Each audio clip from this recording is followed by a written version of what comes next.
네, 요즘 내란 정권 출신 기관장들 사이에서 새로운 유행이 번지고 있는 것 같아서 이에 대해서 짧게 논평하겠습니다.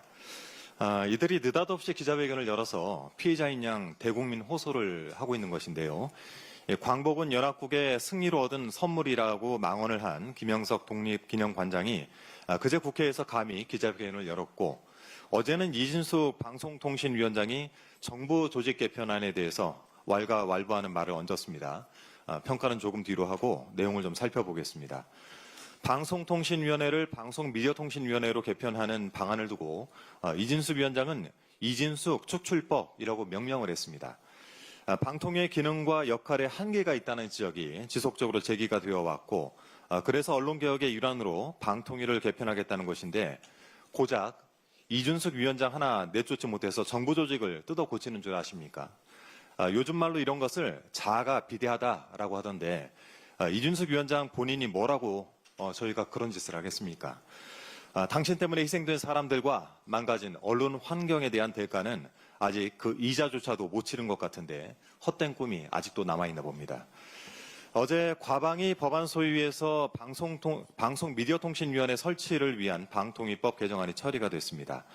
올드미디어인 지상파 방송부터 홈쇼핑, OTT까지 방송 미디어 정책 전반을 관장하는 새로운 정부 조직의 탄생을 눈앞에 두고 있습니다. 5인 상임위원 체제를 상임위원과 비상임위원 체제로 개편을 하고 민원사주 논란을 일으켰던 방송통신심의위원회는 위원장직을 정무직 공무원 신분으로 전환을 해서 각 위원회의 공공성과 책임성을 더 강화하게 됐습니다.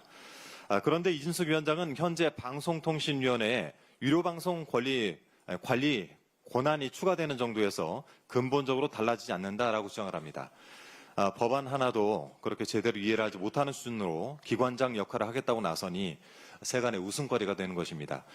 혹시 법안의 부칙 제3조 법 시행 전에 임명된 위원은 법 시행일에 임기가 만료된 것으로 본다라는 조항만 읽고 이것을 이진숙 축출법이라고 발상을 떠올리는 것이 아닌가 싶습니다. 오죽하면 이진숙 위원장의 기자회견을 본 국민께서 앞으로 빵 못 사 먹을까 봐 이러느냐라고 말씀까지 하십니다. 아침에 집에서 나오실 때 거울을 좀 한 번씩 확인을 해보시기 바랍니다. 어느 언론은 정부 조직 개편안에 대해서 민주당이 비판한 부처들이 개편 대상이 되었다라고 평가를 했습니다. 네, 옳은 지적입니다. 비판을 받을 만큼 문제가 있었기 때문에 개편의 대상이 된 것 아니겠습니까? 일부 정부 부처나 기관에서 아쉬움을 표하는 일이 있는 것도 잘 알고 있습니다만, 개편을 단행하는 정부도 개편의 대상이 된 조직도 관련 법안을 심의하는 국회도 모두 국민을 위해 헌신한다는 마음가짐으로 같은 것이라고 생각을 합니다. 정부가 개편안의 강론을 잘 마련하고 실천해 나갈 수 있도록 민주당 또한 힘을 보태겠다는 말씀드립니다. 이상입니다. 네, 다음은 김병주 최고위원의 발언이 있을 건데요. 55분에 이석해야 되므로 속도를 좀 내주시기 바랍니다. 네, 천인 공로할 윤석열 정권의 이재명 죽이기 실체가 드러나고 있습니다. 이재명 죽이기 핵심 증인 남욱의 법정 발언이 검찰의 조작 기소 공소사실을 뒤집고 있습니다. 대장동 민간업자 이익을 최대한 보장하기 위해 한국경제조사연구원 조사를 재검토하지 않았다. 이 진술은 이재명, 김용, 정진상의 기소를 깨맞춘 검찰 측 증인 유동규의 증언입니다. 그러나 최근 9월 5일 공판에서 남욱 증인은 이렇게 말했습니다. 그 부분은 유동규가 잘못 따랐다. 검사가 말하듯 처음부터 민간에게 이익을 몰아주기 위해 대장동 사업 구조를 짰다고 하는데 2015년부터 돌아가서 보면 전혀 아니다. 정치검찰의 공소사실이 무너진 겁니다. 또한 검찰은 이재명 당시 시장을 대장동 개발의 배임죄로 몰아갑니다. 이에 대해 남욱 증인은 이렇게 증언합니다. 당시 민간업자의 수익이 커져서 성남시가 많은 부담을 요구했고 이로 인해 김만배 회장이 만날 때마다 짜증을 냈다. 검찰은 배임이라 하는데 증인들은 오히려 성남시가 이익을 더 요구했다고 상반된 증언을 합니다. 이와 함께 검찰의 공소사실을 흔드는 결정적 발언도 있습니다.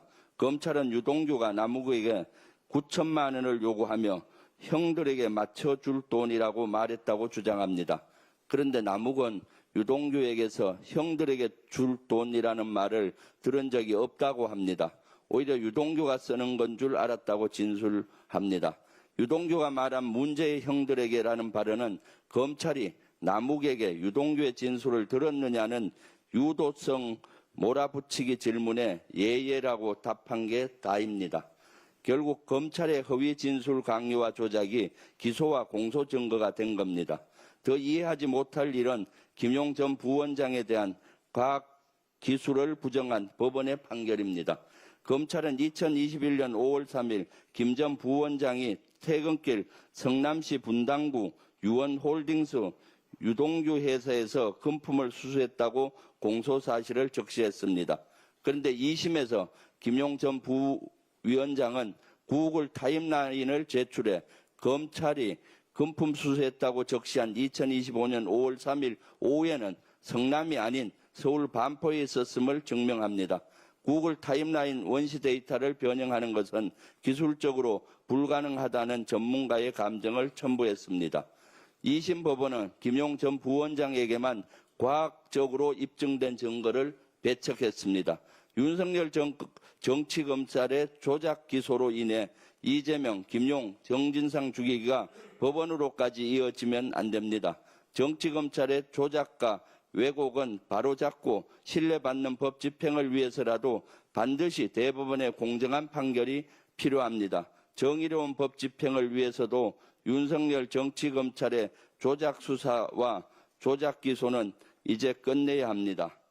이 와중에 국민의힘은 또 언론 재갈 물리기를 시도하고 있습니다. 김용 전 부원장과 인터뷰를 했다는 이유로 MBC 김종배 시선집중을 불공정 편파 방송이라고 규정 방송통신심의회 심의를 신청했습니다. 이러니까 많은 국민이 방송법 개정을 지지한 겁니다. 민주당은 공정하고 독립적인 공영방송을 만들기에 끝까지 함께하겠습니다. 어제 내란 특검 종합대응위원회에서는 행안부 장관 면담을 했습니다. 실제 지자체가 12.3 내란에 어떻게 했는지에 대한 자체 감찰 조사를 하도록 요구했습니다. 지금 여러 가지 의혹이 있기 때문에 또 자료를 받고 있습니다. 오늘 시간 관계상 준비된 것은 다음에 하도록 하겠습니다. 이상입니다.